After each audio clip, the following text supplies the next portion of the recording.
그 말씀은 우리가 흔히 칠병이어라고 알고 있는 기적 사건을 다루고 있습니다. 칠병이어는 이 오병이어와 함께 예수님께서 수많은 사람들을 먹이신 기적 사건이죠. 오병이어와 칠병이어 둘 다 이렇게 마치 쌍둥이같이 닮은 이야기라서 어떤 사람들은 이 두 개의 기적이 별거의 이렇게 다른 사건이 아니라 하나의 동일한 사건이다라고 이야기를 하기도 합니다. 하나의 사건을 두 가지 형태의 이야기로 이렇게 기술한 것이 아니냐라는 그런 주장을 하기도 하는 것이죠. 하지만 오늘 우리가 읽지는 않았지만 마가복음 8장 이제 19절과 20절을 보시면 예수께서 분명히 오병이어 사건과 칠병이어 사건을 이렇게 분류해가지고 구분지어서 이야기하는 것을 볼 수가 있습니다. 그러니까 오병이어와 칠병이어는 이렇게 하나의 사건이 아니라 두 개의 각각 별거의 그런 기적 사건임을 우리가 알 수 있는 것이죠. 쌍둥이처럼 닮아 있는 이 두 개의 기적 사건을 이야기를 구분 짓는 기준은 예수께서 기적을 베푸신 대상이 누구냐 하는 것입니다. 대상에서 이제 차이가 있는 것이죠. 오병이어는 여러분들 유대인을 향한 유대인에게 베푸신 기적이고 칠병이어는 이방인들을 대상으로 한 그런 기적입니다. 방금도 얘기했지만 대상이 다른 것이죠. 오병이어는 단순히 배고픈 많은 사람들을 배부르게 먹이신 기적 정도가 아니라 이스라엘을 위해서 예비하신 하나님의 구원이 얼마나 풍성한지, 얼마나 부유한지, 그리스도가 베푸실 천국 장치가 얼마나 부유하고 풍성한지를 상징적으로 보여주는 기적 사건입니다. 그리고 그와 동일한 이 칠병이어, 오늘 본문에서 나오고 있는 칠병이어 역시 하나님이 베푸시는 구원의 잔치, 이 천국 장치가 얼마나 풍성한지를 상징적으로 보여주는 동시에 그 천국 장치가 유대인들에게만 국한된 것이 아니라 이방인들에게도 열려 있는, 이방인들을 위해서도 베풀어지는 축복이라는 것을 이야기해주고 있습니다. 그러니까 여러분들 칠병이어는 하나님의 이 구원이 유대인의 그 울타리를 넘어서 이방인에게로까지 확대될 것을 보여주는 아주 중요한 기적 사건인 것이죠. 어제 말씀에서 예수님께서는 수로보니게 여인의 그 귀신 들린 딸을 고치셨고 또 귀먹고 말 더듬는 그 장애를 가진 사람을 고치셨습니다. 두 기적 사건 모두 이 두로 지방, 그러니까 이방 지역에서 행하신 기적입니다. 여러분 오늘 말씀의 배경도 역시 그 이방 지역입니다. 두로 지방에서 행한 예수님의 두 가지 기적 사건에 대한 소문이 그 지방에 널리 퍼졌습니다. 그래서 여러분들 1절을 보시면 수많은 무리들이 예수님께 모여들었다는 것을 우리가 알 수가 있습니다. 모인 무리들 중에는 이제 유대인들도 있었겠지만 아마 대다수는 이방인들이었을 것입니다. 이방인들 향한 사역이 3일 동안 계속해서 쉼없이 진행이 되었고 아마 예수님께서는 늘 그래왔듯이 하나님 나라를 전파하고 또 이렇게 병든 자를 고치고 또 가르치는 그런 사역들을 했을 것입니다. 그렇게 3일이 지나자 먹을 음식이 다 떨어졌죠. 그들 중에는 먼 곳에서 온 사람들도 있었기 때문에 당장 집으로 돌아간다고 해도 허기진 배를 참고 먼 길을 이렇게 걸어가야만 했고 잘못하면 이제 길에서 기진해서 쓰러질 수밖에 없는 그런 상황이었습니다. 무리의 이러한 사정을 잘 아셨던 예수님께서는 그들을 불쌍히 여기셨죠. 그래서 그들에게 어떤 그들의 그런 필요들을 채워주기 위한 그런 조치들을 취하려고 하시는데 여러분들 어려움에 처한 사람들을 불쌍히 여기시는 것은 예수님의 가장 큰 그 성품 중에 하나입니다.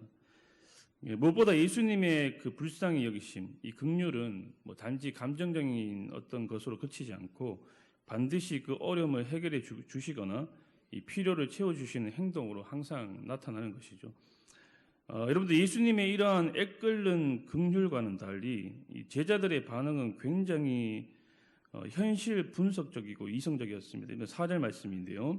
제자들이 대답하되 이 광야 어디서 떡을 얻어 이 사람들로 배부르게 할 수 있으리까?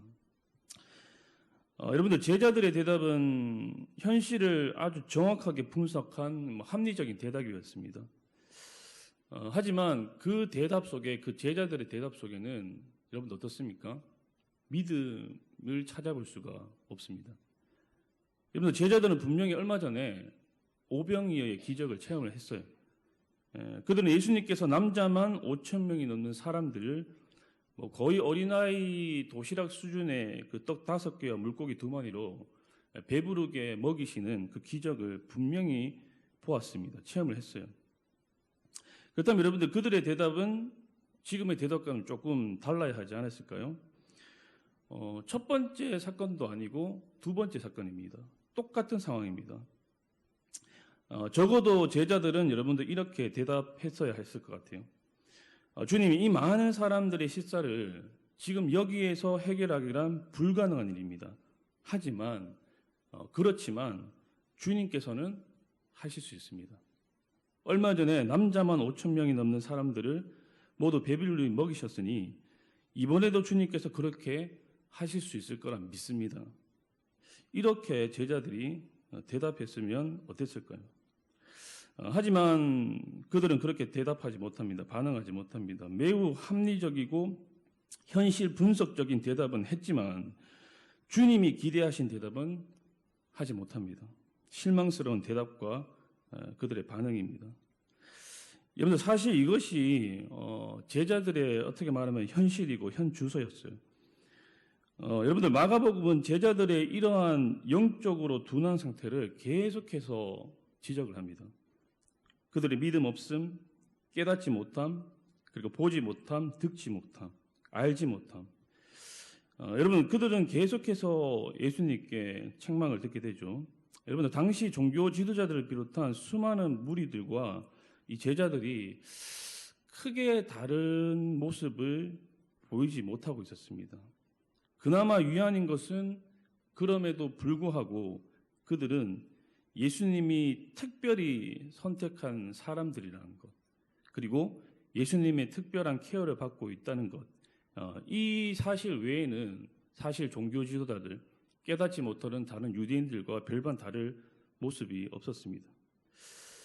사랑하는 여러분, 하나님께서는 저와 여러분의 그 무지와 영적 둔감함, 그리고 깨닫지 못함과 믿음 없음에도 불구하고 계속해서 우리의 영적 무지와 둔감함을 깨우쳐 주시기 위해서 이렇게 깨달을 수 있도록 또 알 수 있도록 성령의 조명하심으로 계속해서 우리들에게 도움을 주실 것입니다. 얼마나 감사한 은혜인지 모르겠어요. 저와 여러분들을 선택하시고 구원하셨다는 그 한 가지 이유 때문에, 저와 여러분들을 제자 삼았다는 그 한 가지 이유 때문에 지속적으로 하나님께서는 성령의 조명하심을 통해서 계속해서 우리의 영적 무지와 둔감함을 깨우치기 위해서 그런 수고와 노력들을 하신다는 것입니다. 하지만 여러분, 우리가 또한 잊지 말아야 할 것이 있습니다. 깨닫지 못하고 알지 못하는, 그리고 영적으로 미성숙하고 둔감한 상태에 어쩌면 우리가 이런 핑계 저런 핑계 대면서 계속해서 그 상태에 좀 머물러 있는 그런 모습은 우리가 갖지 말아야 한다는 것이죠. 우리의 영적인 깨달음과 성장, 그리고 도약을 위해서 하나님께서 그렇게 노력하고 있듯이 저와 여러분들 역시 동일한 그런 노력을 기울여야 한다는 것입니다. 여러분들, 스승과 학생의 관계에서 최고가 무엇입니까? 스승된 자는 최선을 다해서 학생을 가르치는 것일 거고, 학생은 그런 스승의 노력에 보답해서 열심히 배우는 것이라고 할 수 있겠죠. 이런 쌈방강의 노력이 이루어질 때 엄청난 역사가 일어난 것이 아닙니까?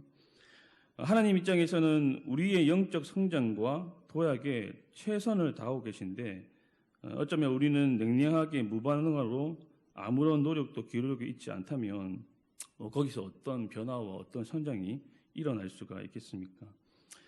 사랑하는 여러분, 여러분들은 자신의 영적인 성장과 믿음의 도약을 위해서 지금 어떤 노력을 기울이고 계십니까? 오늘 이 새벽에 각자가 자신에게 한번 질문해 보셨으면 좋겠습니다. 실망스러운 제자들의 대답과 반응에 예수님께서는 그래도 아무 말씀하지 않으시고 그냥 단순히 너에게 떡이 몇 개 있느냐라고만 이렇게 물으십니다.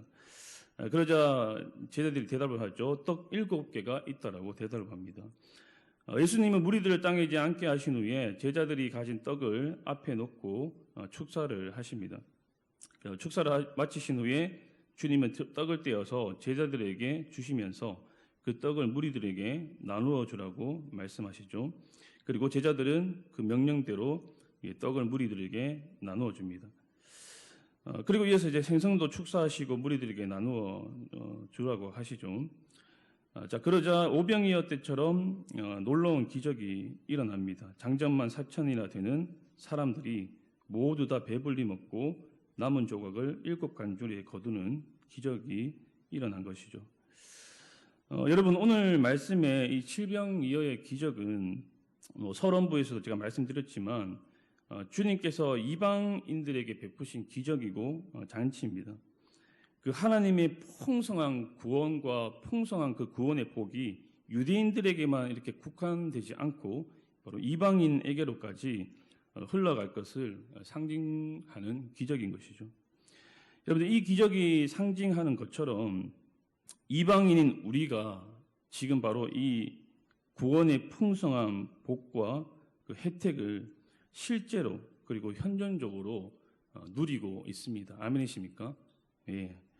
하나님의 그 풍성한 구원의 복과 은혜가 지금 저와 여러분들에게까지 흘러와서 영향을 지금 미치고 있습니다. 비록 여러분들 예고편 전도이고 막보기 전도이지만 예수님께서 베푸신 그 풍성한 구원의 복과 그 천국을 바로 현재적으로 우리가 맛보고 누리고 있습니다. 하지만 여러분들, 이 천국의 누림은 우리에게서만 국한되어서는 안 됩니다. 더 많은 이방인들이 누리고 더 많은 열방과 민족이 누려야 합니다. 이 풍성한 천국 자체를 우리만 즐기고 우리만 누릴 것이 아니라 또 다른 수많은 이방인들이 초대되어져서 함께 즐기고 함께 누려야 한다는 것입니다. 사랑하는 여러분, 저와 여러분이 그리고 우리 한마음교회가 하나님 나라에서 그러한 역할을 하는데 귀하게 쓰임받는 그런 교회, 그리고 저와 여러분들이 될 수 있기를 주님으로 간절히 축복합니다. 오늘 이 새벽에 여러분들 이렇게 기도했으면 좋겠습니다. 세상 모든 민족이 구원을 얻기까지 쉬지 않으시는 하나님, 부족하지만 하나님 저를 드립니다. 저를 통해서 더 많은 이방인들이, 더 많은 열방과 민족들이 주님께 돌아와서 이 하나님의 풍성한 천국 장치에 참여하게 하여 주옵소서. 그 일을 위해서 우리 교회와 호치민에 있는 교회들을 사용하여 주옵소서. 이러한 고백과 이러한 기도가 저와 여러분들에게 이 새벽에 있었으면 좋겠습니다. 사랑하는 여러분, 천국 장치에 초대받는 사람은 이스라엘 사람만이 아니라 모든 곳에 있는 모든 사람이어야 됩니다. 하나님의 구원은 땅끝까지 이루어야 됩니다. 사랑하는 여러분, 여러분들에게 있어서 땅끝은 어디입니까? 그 땅끝이 우리의 가족일 수도 있을 것이고 나의 직장 동료일 수도 있을 것입니다.